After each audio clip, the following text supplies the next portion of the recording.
Assalamualaikum warahmatullahi wabarakatuh.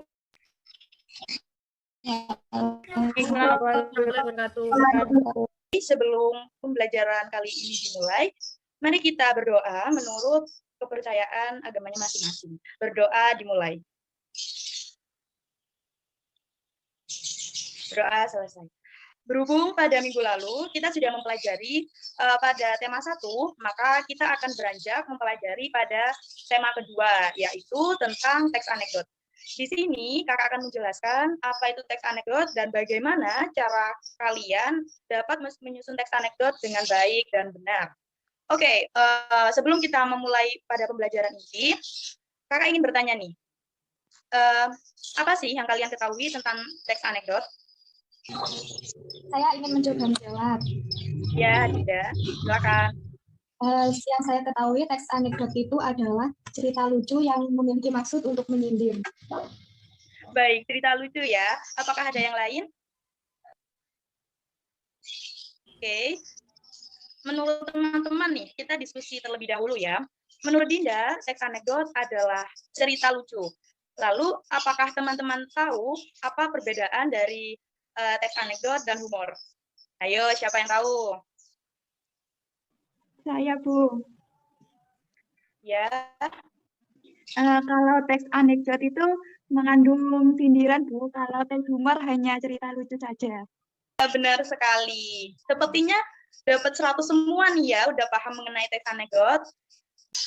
Sebelum kita beranjak mengenai penjelasan teks anekdot, di sini kakak akan sedikit menjelaskan mengenai kompetensi dasar teks anekdot ini.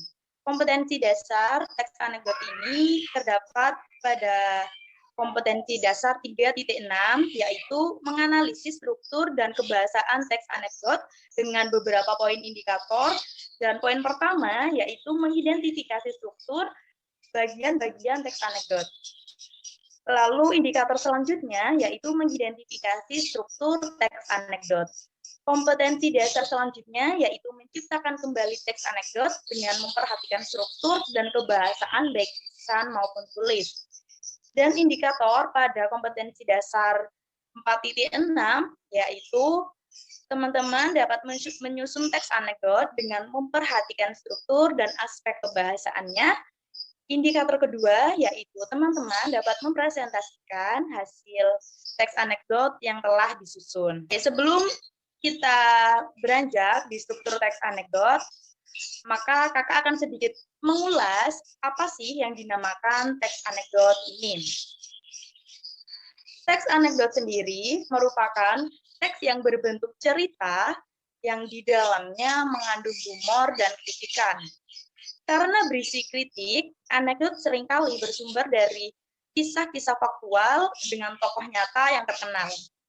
Teks anekdot tidak semata-mata menyediakan hal yang lucu ataupun humor, akan tetapi terdapat pula tujuan lain di balik cerita lucunya itu, yakni berupa pesan yang diharapkan bisa memberikan pelajaran kepada khalayak.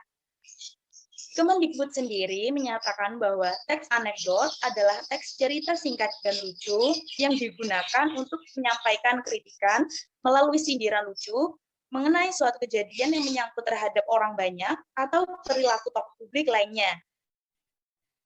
Teks anekdot juga lebih menyenangkan dipelajari bagi siswa karena bersifat humor. Oke, kakak akan menjelaskan nih. Jadi tidak salah jika teman-teman sebelumnya tidak berminat dalam teks anekdot ini karena kurangnya minat peserta didik dalam teks anekdot ini disebabkan oleh kesadaran penggunaan bahasa Indonesia yang kurang baik, belum profesionalnya kinerja pengajar, serta penggunaan metode dan teknik pembelajaran yang kurang tepat. Hal tersebut berujung pada peserta didik merasa terbebani, kurang antusias, dan kurangnya latihan mengarang. Selanjutnya yaitu struktur teks anekdot.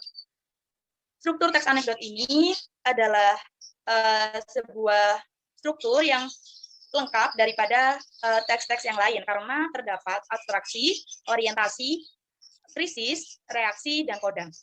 Abstraksi sendiri adalah menggambarkan suatu kejadian di dalam teks anekdot secara umum. Orientasi menerangkan terkait latar belakang kenapa peristiwa utama di dalam cerita bisa terjadi.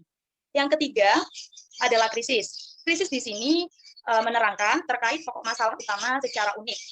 Yang keempat, reaksi. Bagian yang nantinya akan melengkapi krisis dengan wujud penyelesaian masalah yang unik. Yang kelima adalah koda. Koda biasanya terletak di akhir cerita yang berisikan untuk menutup cerita di dalam teks anekdot tersebut. Apa saja sih unsur kebahasaan teks anekdot?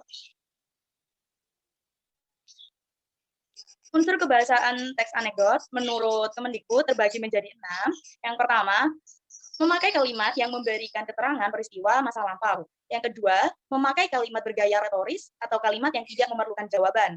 Yang ketiga, memakai konjungsi yang menyebutkan keterangan waktu atau biasa disebut dengan kronologis. Yang keempat, memakai kata kerja aksi. Yang kelima, memakai kalimat perintah yang dikhususkan untuk anekdot yang tersaji dalam bentuk dialog. Yang keenam, pemakaian kalimat langsung sangat dominan.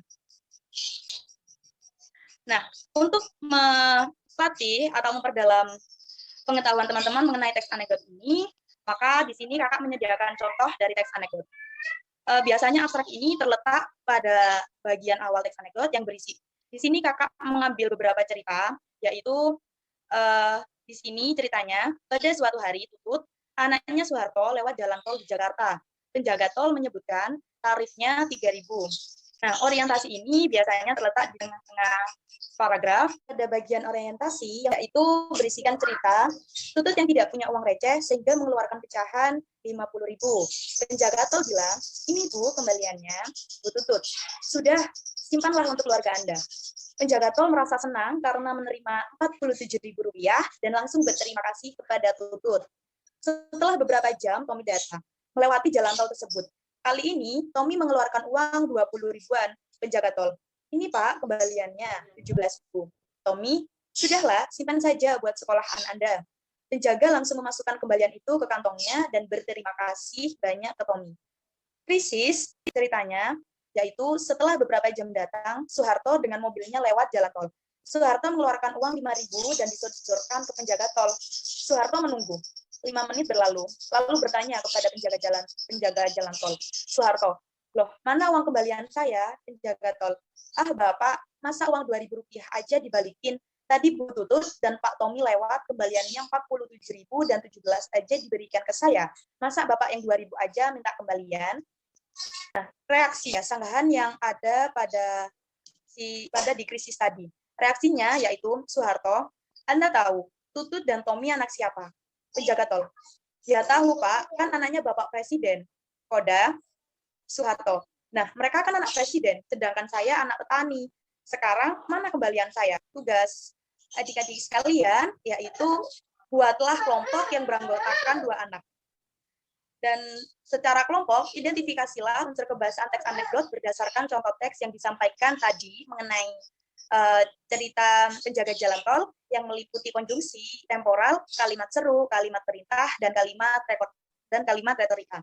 Jadi, kakak akan menegaskan kembali bahwa teks anekdot ini merupakan sebuah teks yang berbentuk cerita yang di dalamnya mengandung humor dan kritikan. Karena berisi kritik, teks anekdot yang seringkali bersumber dari kisah nyata faktual dengan tokoh nyata yang terkenal. Seperti yang sudah kita bahas tadi, tokoh yang terkenal adalah Soeharto dan anaknya. Teks anekdot tidak semata-mata menyediakan hal yang lucu ataupun humor. Akan tetapi terdapat pula tujuan lain di balik cerita lucunya tersebut, yakni berupa pesan yang diharapkan bisa memberikan pelajaran bagi khalayak umum.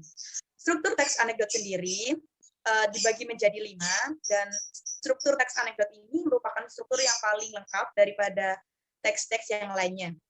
Struktur yang pertama adalah abstraksi. Abstraksi merupakan bagian yang paling awal pada struktur teks humor. Abstrak ini terletak di awal paragraf yang berfungsi guna menggambarkan suatu kejadian di dalam teks tersebut secara umum supaya para pembaca bisa membayangkan. Orientasi adalah awal mula peristiwa di dalam cerita atau juga bagian yang menerangkan terkait latar belakang kenapa peristiwa utama di dalam cerita itu dapat terjadi. Sedangkan krisis adalah bagian yang menerangkan terkait pokok masalah utama secara unik atau tidak biasa. Bahkan bagian ini tak jarang penulis menuliskan pengalaman yang terjadi padanya secara langsung. Reaksi yang berkaitan besar dengan struktur krisis dan reaksi merupakan bagian yang nantinya akan melengkapi berwujud penyelesaian masalah dengan memakai cara-cara yang unik. Yang terakhir adalah koda, yakni bagian yang menutup cerita di dalam teks tersebut. Lalu, unsur kebahasaan teks anekdot ini juga terbagi menjadi 6, yakni kalimat yang memberikan keterangan peristiwa masa lampau. Kedua, memakai kalimat bergaya retoris atau kalimat yang tidak memerlukan jawaban. Yang ketiga, memakai konjungsi atau kata penghubung yang menyebutkan keterangan waktu atau kita biasa sebut dengan kronologis. Yang keempat, memakai kata kerja acts, contohnya menulis, berjalan, membaca. Yang kelima, memakai kalimat perintah atau imperative sentences. Lalu yang keenam, memakai kalimat seru, khusus untuk anekdot yang tersaji di dalam bentuk dialog, pemakaian kalimat langsung sangat dominan. Sebelum ditutup, maka kakak akan memberikan tugas nih kepada tiap individu untuk membuat teks anekdot dan pekerjaan ini di print, lalu kalian menyiapkan diri untuk presentasi di depan kelas minggu depan. Dan jangan lupa siapkan diri kalian untuk mempelajari apa sih unsur-unsur yang di dalam cerpen, dan kakak akan mempelajarinya itu di minggu depan. Baik, untuk pertemuan kali ini, untuk lebih mengasah ilmu kalian, baik dalam menulis teks anekdot, maka kalian harus lebih sering membaca dan melakukan suatu tulisan ya. Jadi kalian harus sering-sering membaca dan menulis teks anekdot. Sekian dari pertemuan kali ini. Apabila ada salah kata, kakak mohon maaf yang sebesar-besarnya. Wassalamualaikum warahmatullahi wabarakatuh. Waalaikumsalam. Waalaikumsalam warahmatullahi wabarakatuh. Warahmatullahi wabarakatuh.